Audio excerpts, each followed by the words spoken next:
السلام علیکم سامعین، 17 جمادی الاولیٰ کی تاریخ شروع ہو چکی ہے۔ 11 دسمبر ہے۔ سوشل انڈیا نیوز میں آپ کا خیر مقدم ہے۔ خبر کا عنوان ہے ہمارے ووٹ کو بے اثر کر دیا گیا، ہمارے ووٹ کی کوئی وقت نہیں رہ گئی۔ دراصل روزنامہ انقلاب کے فاضل مدیر جناب ایم ودود ساجد صاحب نے آج انقلاب میں کے اتوار ایڈیشن میں ایک تفصیلی مضمون لکھا ہے۔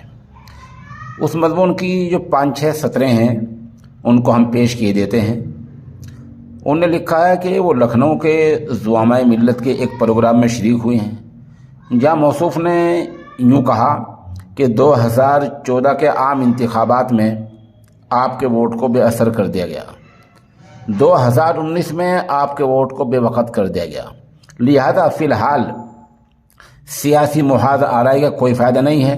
مشکل سیاسی وقت کی شکل میں خالق کائنات نے ایک عمدہ موقع عطا کیا ہے، اس موقع کو اپنی اصلاح کے لیے استعمال کیجیے۔ یقیناً یہ نیک مشورہ ہے اور یہ دور اندیشی والا مشورہ ہے، یہ سنجیدہ مشورہ ہے اور اس خیر امت کے لیے یہ ایک مفید مشورہ ہے۔ ووٹ کیسے بے وقت کیا گیا، کیسے بے اثر کیا گیا، یہ آپ حال ہی کے گجرات، ہماچل اور دہلی کے چناؤ میں دیکھ چکے ہیں اور اس کا واضح اثر سامنے آ چکا ہے۔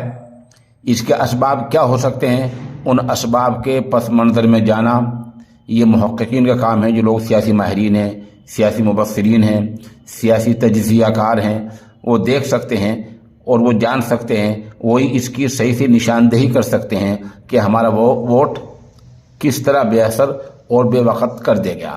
لیکن جیسا کہ فاضل مدیر جناب ایم ودود ساجد صاحب نے تحریر کیا کہ 2014 میں ووٹ کو بے وقت کر دیا گیا اور بے اثر کر دیا گیا اور 2019 میں ووٹ کو یقیناً یہ دونوں جملے ووٹ کو بے اثر کرنا اور ووٹ کو بے وقت کرنا حقیقت کے بہت ہی قریب ہیں۔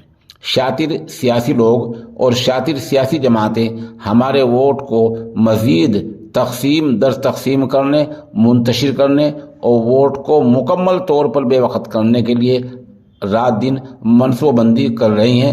یہ لمحہ فکریہ ہے، اس کے لیے ٹھوس لائحہ عمل تیار کرنے کی ضرورت ہے۔